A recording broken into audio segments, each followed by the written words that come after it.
You read Gregor's piece. It was a great piece, must read for Oilers fans. I should say we both read Gregor's piece. But tell me, what was your main takeaway from Gregor's article, which is live now, Oilersnation.com? My main takeaway was what Gregor kind of said at the end, and I think a lot of players have spoke about how impactful Coffey can be and the voice he has and all that stuff. But Gregor made the point of like, but maybe this is also like not a good thing at all, that it's taken this veteran group, which was graded very highly by many other media companies of like being one of the better groups in the league. Yeah. It's going to take them Paul Coffey to get them over the line. And this should actually, the Oilers should look at this a bit more negatively, I think, is kind of what Gregor was coming across as. And not that he doesn't think Coffey couldn't have an impact. I think he can have an impact for sure. But I think the Oilers need to probably look at this group and be like, you guys got to figure out your shit. And I think this goes for the whole team as well. It's just like, how are we here?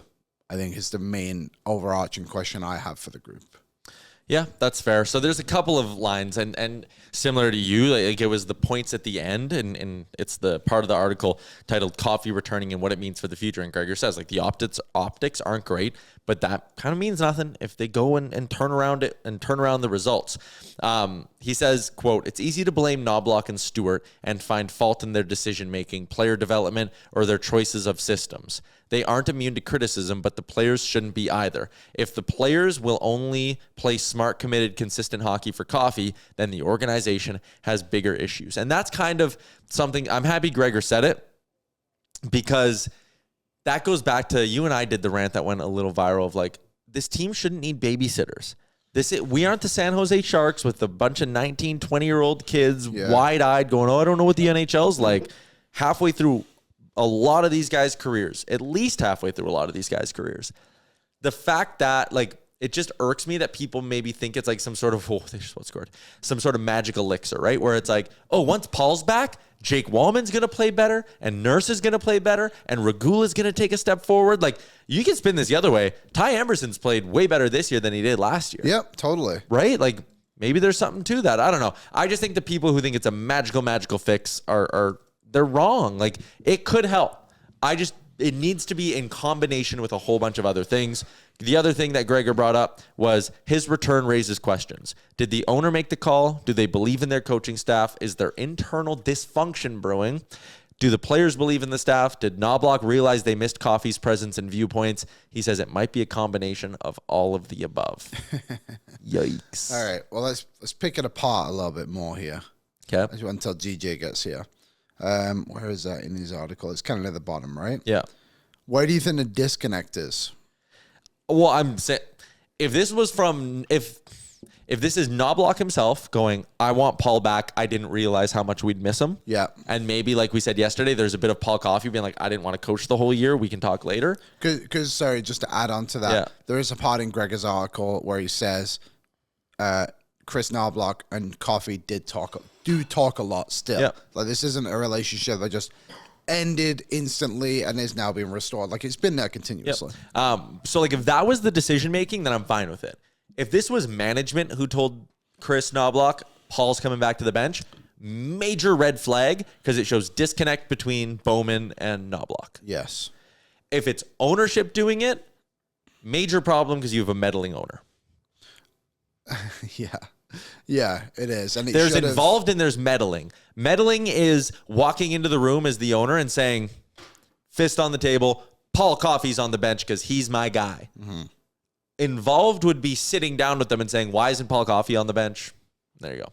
What was your first impression of the Paul Coffey news that he's coming back to the bench? And I guess, like, as a secondary tack onto that question, from your experience as a defenseman in the NHL, like, how much of an impact does a fresh D coach really have on the group?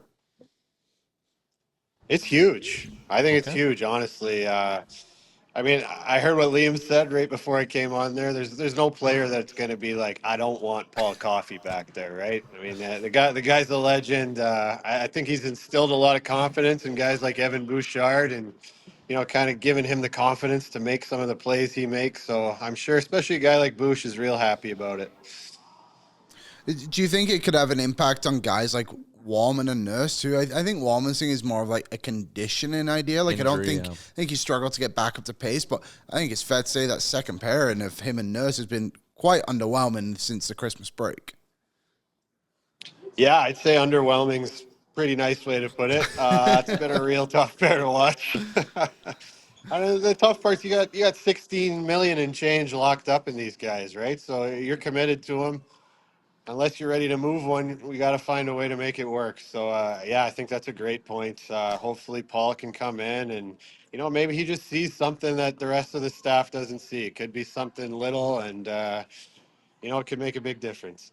I wonder too if part of it, and this isn't so much a question as more of a take, but like, Paul Coffey has the reputation of being a bit of a hard ass too, like a no nonsense guy, I think is maybe a better way to put it. And I wonder if that maybe just doesn't perk some guys up a little bit. Like, whereas much as the system didn't change all that much, and Mark Stewart was there in the past and he's still there now, and that's an interesting angle with him getting demoted. But like, could that be a thing too, where just mentally this gives guys like a switch is going to be flipped and it's like, oh man, I got to like snap into it, otherwise like Paul's going to be on me? Yeah, definitely. And I mean, I'll go back to playing in Phoenix when I started with Wayne behind the bench. There's a certain level of pressure that you kind of put on yourself. You don't want to go back to the bench and be embarrassed looking at your coach and he's probably thinking, what the hell are you doing out there? So I think there's a little bit of that too, but for the most part, I think he's just going to instill some confidence back there in these guys, make some more plays than they've been making, right? I think when I watch the Oilers decor, the biggest problem is we're not moving the puck efficiently out of our zone, right?